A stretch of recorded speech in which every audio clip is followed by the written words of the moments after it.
नमस्कार, ओंकार न्यूज देख रहे हैं आप। आपके साथ मैं हूं आस्था श्रीवास्तव। रुक करते हैं खबरों का। खालिस्तानी समर्थकों के दुस्साहस भरे कामों को लेकर लगातार खबरें आ रही हैं। आए दिन भारत को विदेशों में बदनाम करने की गतिविधियां देखने को मिल रही हैं। इन सब के पीछे की सबसे बड़ी वजह है भारत में खालिस्तानी समर्थक अमृतपाल सिंह के खिलाफ सरकार का एक्शन। अब अमेरिकी राजधानी वॉशिंगटन डीसी में भारतीय दूतावास के सामने प्रदर्शन कर रहे खालिस्तानी समर्थकों ने भारतीय पत्रकार ललित झा पर हमला कर दिया। पत्रकार ललित को गंदी गंदी बातें सुनाई गई और मारपीट भी उसके साथ की गई। ये घटना तब हुई जब वो शनिवार 25 मार्च को दोपहर भारतीय दूतावास के बाहर खालिस्तान समर्थक विरोध प्रदर्शन को कवर कर रहे थे। अमेरिका में स्थित भारतीय पत्रकार ने रविवार 26 मार्च को यूएस सीक्रेट सर्विस को अपनी रक्षा करने और अपना काम करने में मदद करने के लिए धन्यवाद दिया है। उन्होंने कहा कि खालिस्तानी समर्थकों ने उनके बाएं कान पर 2 डंडे मारे। मदद करने के लिए धन्यवाद, वरना मैं हॉस्पिटल से ये ट्वीट लिख रहा होता। मैंने हमला होने के बाद 911 को कॉल किया। 2 पुलिस वैन में 4 लोग आए, उन्होंने मेरी मदद की। उन्होंने अपने ट्विटर पर खालिस्तानी समर्थकों का एक वीडियो भी शेयर किया है। भारतीय पत्रकार ने बताया, मैं डर गया था, फिर मैंने 911 पर कॉल किया, सीक्रेट सर्विस के अधिकारियों को देखा और उन्हें घटना के बारे में बताया। पत्रकार ने हंगामा करने वालों के खिलाफ कार्रवाई नहीं करने का फैसला किया है। वहीं खालिस्तान समर्थक प्रदर्शनकारियों ने अमृतपाल के समर्थन में भारतीय दूतावास के बाहर खालिस्तानी झंडे लहराकर प्रदर्शन किए। इस दौरान उन्होंने खुले तौर पर दूतावास में तोड़फोड़ करने की धमकी दी और भारतीय राजदूत तरनजीत सिंह संधू को भी अपशब्द कहे। ललित झा ने बताया कि प्रदर्शनकारियों में सभी उम्र के पगड़ीधारी पुरुष शामिल थे। उन्होंने खालिस्तान समर्थक नारे लगाए। वे डीसी, मैरीलैंड, वर्जीनिया क्षेत्र के अलग अलग हिस्सों से आए थे। वो हिंदी और अंग्रेजी भाषा का इस्तेमाल करके भाषण दे रहे थे। उन्होंने पंजाब पुलिस को भी निशाना बनाया। तो बता दें कि पत्रकार पर खालिस्तानियों का हमला देखने को मिला है। वॉशिंगटन डीसी में भारतीय पत्रकार के साथ ये घटना हुई है। अमेरिकी पुलिस ने फिर पत्रकार की मदद की। 911 पर पत्रकार ने कॉल करके मदद के लिए बुलाया और इसके बाद पत्रकार को वहां से निकाला गया। आपको बता दें, वॉशिंगटन डीसी में भारतीय पत्रकार पर हमले की ये खबर है और ये घटना उस वक्त हुई है जब खालिस्तानी प्रदर्शन को पत्रकार कवर कर रहा था। इसी दौरान बताया गया कि उसके कान पर 2 डंडे मारे गए और जब 911 को फ़ोन किया गया, वहां अमेरिकी पुलिस मदद के लिए पहुंची और इसके दौरान पत्रकार ने यह भी कहा कि धन्यवाद आपका मदद करने के लिए, अगर आप नहीं आते तो अस्पताल से ये ट्वीट मैं कर रहा होता। इस दौरान खालिस्तानी समर्थकों ने पत्रकार को भद्दी भद्दी गालियां भी दी, अपशब्द का प्रयोग किया, अभद्र भाषा का प्रयोग किया। बताया जा रहा है कि भारत में जिस तरीके से खालिस्तानी समर्थक अमृतपाल के खिलाफ पुलिस एक्टिव मूड में है और लगातार अमृतपाल को ढूंढने की कोशिश में जुटी हुई है, इसी कार्रवाई से नाराज है खालिस्तानी समर्थक और विरोध प्रदर्शन कर रहे हैं। अमेरिका के दक्षिण पूर्वी राज्य मिसिसिपी में बड़ी तबाही देखने को मिली है और जनहानि हुई है। भयंकर बवंडर और तेज आंधी में यहाँ 23 लोगों की मौत हो गई और कई लोग घायल हुए। यहाँ मृतकों की संख्या में बढ़ोतरी का अनुमान लगाया जा रहा है। इस इलाके में तेज बारिश के साथ गोल्फ बॉल जितने बड़े बड़े ओले गिरी हैं। टोर्नेडो की वजह से तबाह हुई इमारतों में कई लोगों के दबे होने की आशंका जताई जा रही है। आंधी, तेज बारिश से कई इलाकों में बिजली गुल हो गई है। मिसिसिपी इमरजेंसी मैनेजमेंट एजेंसी ने शनिवार को ट्विटर पर कहा है कि कम से कम 23 लोगों की मौत के साथ दर्जनों लोग घायल हैं। एजेंसी ने कहा कि 4 अन्य के लापता होने की खबर है। एक रिपोर्ट के मुताबिक टोर्नेडो की रफ्तार इतनी ज्यादा तेज थी कि इसकी वजह से मची तबाही में फैला मलबा 30,000 फीट ऊपर तक उड़ा। मिसिसिपी के मेयर टेट रिब्स ने बताया है कि प्रभावित इलाके में रेस्क्यू ऑपरेशन चलाया जा रहा है। सबसे ज्यादा तबाही मिसिसिपी के रोलिंग फॉर्क कस्बे में हुई है। बता दें कि आधे से ज्यादा कस्बा पूरी तरह तबाह हो गया है। एक मीडिया रिपोर्ट्स के अनुसार भयंकर आंधी तूफान के कारण 1.4 मिलियन से अधिक घरों और उद्योगों में बिजली नहीं थी। बिजली आगे बाधित न रहे, इसको लेकर लगातार काम किया जा रहा है। मौसम वैज्ञानिकों के अनुसार सर्दियों के महीने में दक्षिणी अमेरिका में अक्सर खतरनाक तूफान आते रहते हैं, क्योंकि मैक्सिको की खाड़ी से गर्म नम हवा ऊपर आती है और ठंडी हवा से टकराती है। तो बता दें कि मिसिसिपी में बड़ी तबाही देखने को मिली है। तेज बारिश के साथ यहाँ पर बड़े बड़े ओले गिरे हैं। भूकंप यहाँ आया, 23 लोगों की इस दौरान मौत हो गई है। और वहीं आपको ये भी बताते चले कि इस तबाही में 23 लोगों की जान जा चुकी है और कई लोग घायल बताए जा रहे हैं।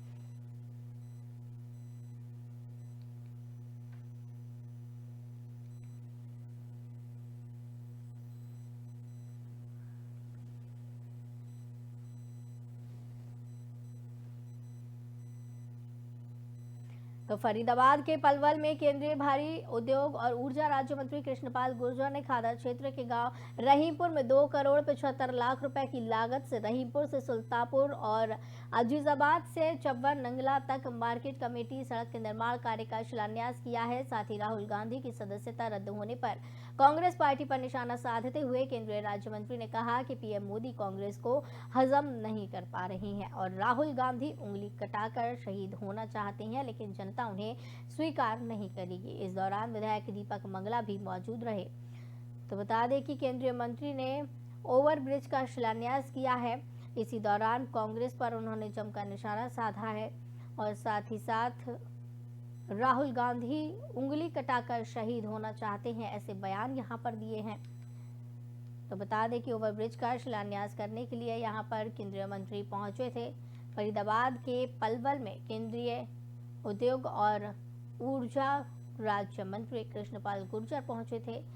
खादर क्षेत्र के गांव रहीमपुर में 2 करोड़ 75 लाख रुपए की लागत से रहीमपुर से सुल्तानपुर और अजीजाबाद से चब्बर नंगला तक मार्केट कमेटी सड़क के निर्माण कार्य का उन्होंने शिलान्यास किया।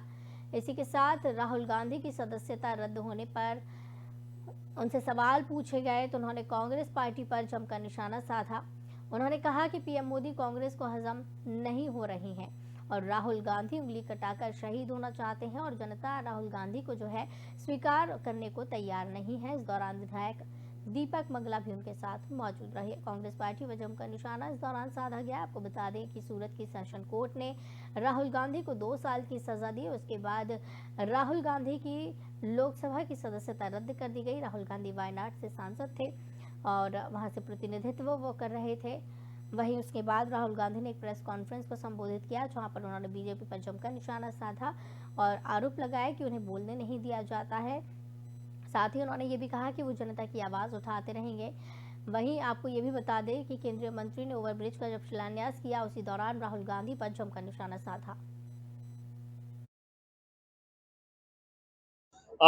हर 5 लाख तक का इलाज हरियाणा में आधी आबादी के लिए, आधी आबादी के लिए, देश में 11 करोड़ लोगों के लिए, किसान सम्मान 11 करोड़ लोग किसानों को सम्मान निधि के रूप में साल में 6,000 रुपये देने की बात हो, 9 करोड़ महिलाओं को मुफ्त में गैस कनेक्शन देने की बात हो और 80 करोड़ लोगों को पिछले 2 साल से मुफ्त में 5 किलो अनाज प्रत्येक व्यक्ति को देने की बात हो। ये सारे होने के बावजूद भी और आर्थिक तौर पे देश आज 10वें स्थान से 5वें स्थान पे दुनिया में आ गया और दुनिया के जितने भी अर्थ का विशेषज्ञ हैं उन सबका ये कहना है कि अगले 5 साल में 2027 तक भारत जर्मनी और जापान को पीछे छोड़ते हुए मोदी जी के नेतृत्व में तीसरी दुनिया की आर्थिक शक्ति बनने की तरफ तेजी से बढ़ रहा है। परवल से है, जहां एक महिला द्वारा दहेज नहीं लाने पर छत से गिराकर ससुराल वालों ने महिला की हत्या कर दी, जिसके बाद पुलिस ने मृतक महिला के भाई की शिकायत के आधार पर महिला के पति के साथ 4 लोगों के खिलाफ दहेज हत्या का मामला दर्ज कर लिया है। इसी कड़ी में पुलिस ने शव को कब्जे में लेकर पोस्टमार्टम कराकर शव परिजनों को सौंपा और हत्या के आरोपियों की तलाश शुरू कर दी है, लेकिन सभी आरोपी फरार बताए जा रहे हैं। दरअसल पुलिस का कहना है कि जल्द से जल्द आरोपियों को गिरफ्तार कर लिया जाएगा। तो आपको बता दें कि पलवल में दहेज के लिए महिला की हत्या कर दी गई है। पुलिस ने 4 लोगों के खिलाफ मामला दर्ज किया है और ससुराल वालों पर इस दौरान दहेज के लिए हत्या करने के आरोप लगाए जा रहे हैं। पुलिस ने 4 लोगों के खिलाफ ये मामला दर्ज किया है और पूरे मामले की जांच में पुलिस जुटी हुई है। आपको बताते चले कि जिस तरीके से ये मामला देखने को मिल रहा है, आज एक बार फिर से दहेज को लेकर एक महिला की हत्या कर दी गई। पुलिस ने 4 लोगों के खिलाफ मामला दर्ज कर लिया है। आपको बताते चले, पलवल से ये पूरा मामला देखने को मिल रहा है। राजेश अनोप चुनीलाल है, निवासी फरीदाबाद खेड़ीपुर का। तो उसने दरखास्त दी है कि उसकी बहन कुसुम को यहाँ छत से गिर कर मार दिया दहेज के लालच में, जिस पर मुकदमा हमने दर्ज करके तफ्तीश जारी। तो सर कितने लोगों के खिलाफ मामला दर्ज किया? ये 3 लोगों के खिलाफ मुकदमा दर्ज किया। तो सर परिजनों ने आरोप लगाया, ये लड़की के परिजनों ने लड़की के परिजनों ने आरोप लगाया, उन्होंने दरखास्त दी, उसी पर मुकदमा दर्ज हुआ है। तो सर आरोपी अभी उनको गिरफ्तार किया, तो फरार है। आज तफ्तीश जारी है, अभी फरार है, करेंगे गिरफ्तार करेंगे। मेरी बेटी मार दी दहेज के ऊपर। किसने मार दी? मेरे जमाई ने मार दी, मेरे सारे पूरे घर में। और मेरी बेटी के पीछे से सिर फटा भयो है, आगे गले पे खरोंच भी आ रही हैं। आपका जमाई कहाँ का रहने वाला है? होटल का। और मेरे बेटा पे बीच वाले पे पहले 1 लाख रुपया मांगे कि तीनों भाई पे 1-1 लाख रुपया लेके आ। जुआ खेले, शराब पीवे, सट्टो खेले, कर्जा है कर रखो कि कर्जा पटांगों में रुपया लेके आ। ये कब का मामला है? कब आए और फोन लड़ाई होती है जब ही कहते हैं, जब लड़ाई होवे उनमें जब ही कह में जितना हमारे बस की वजह हमने दहेज दिया। अब पूरी उसकी डिमांड होने लगी कि अपने भाई से 1 लाख रुपए दिवा दे, मेरा कर्जा खत्म करवा दे, मेरे पे कर्जा हो रहा है। कभी कहते 50,000 रुपये लेके, कभी कहते 1 लाख रुपए लेके आ। तीनों भाई पे 1-1 लाख रुपया हम बताओ जी कहाँ से लेके आए इतने पैसे, बताओ आप। फिर हमने रात कल रात हमने उससे शाम को वीडियो कॉल पे बात करी थी, तब वो ठीक थी जी बिल्कुल। फिर उसके बाद सुबह इनका फ़ोन गया किसी पड़ोसी का हमारे पे कि तुम्हारी लड़की गली में पड़ी है। इन्होंने छत से घेर दी जी। पलवल के गांव सोंद के सरपंच सहित ग्रामीणों ने गांव को नशा मुक्त बनाने के लिए सरपंच तुहिराम ने सैकड़ों ग्रामीणों के साथ तहसीलदार संजीव नागर को मुख्यमंत्री के नाम ज्ञापन सौंपा है। दरअसल सरपंच का कहना है कि उनके गांव के युवा नशे की गिरफ्त में आते जा रहे हैं और गांव में स्मैक, कोकीन और गांजा और शराब का नशा ज्यादा फैल रहा है। उन्होंने बताया है कि उन्होंने अब गांव को नशा मुक्त बनाने की ठान ली है। ग्रामीणों ने भी कहा कि वो पहले प्रदेश सरकार को सूचित करना चाहते हैं और उसके बाद वो गांव में कोई भी नशे का सामान नहीं बिकने देंगे।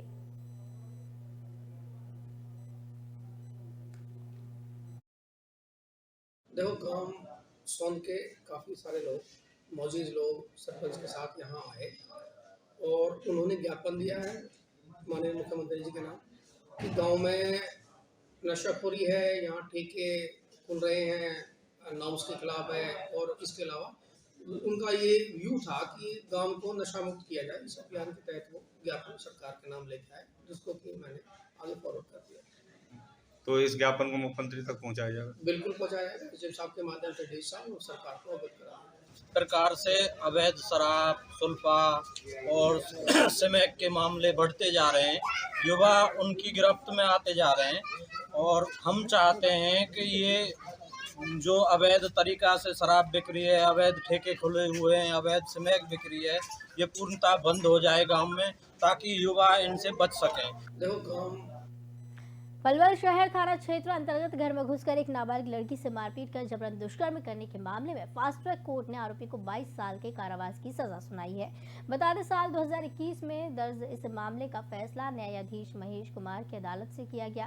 फैसले के बाद पीड़ित परिवार ने भी न्यायपालिका के प्रति अपनी आस्था जताई है। बता दें, 10,000 रुपए का जुर्माना लगाया है। नाबालिग से दुष्कर्म का ये पूरा मामला है। कोर्ट ने दोषी को 10 साल कैद की सजा सुनाई है।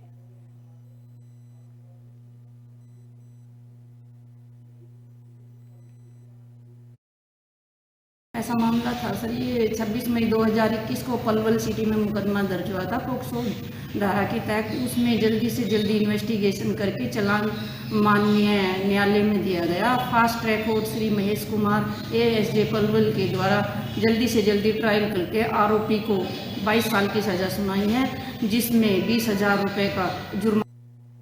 प्रतापगढ़ के लालगंज में किराने की दुकान में आग लग गई, जिससे आसपास के इलाके में अफरा तफरी मच गई है। बता दें, आग लगने से दुकान में रखा लाखों का सामान जलकर खाक हो गया। आग लगते ही लोगों ने पुलिस और दमकल विभाग को सूचित किया। बता दें, कड़ी मशक्कत के बाद दमकल की गाड़ी ने आग पर काबू पा पाया।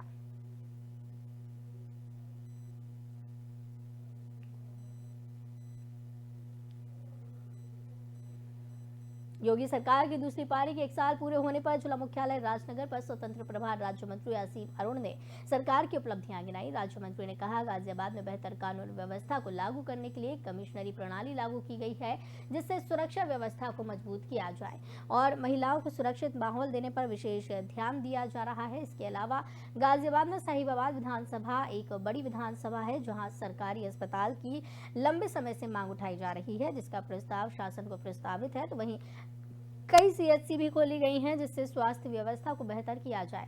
उन्होंने कहा कि गाजियाबाद में निवेश को लेकर उद्यमियों को प्रोत्साहित किया जा रहा है।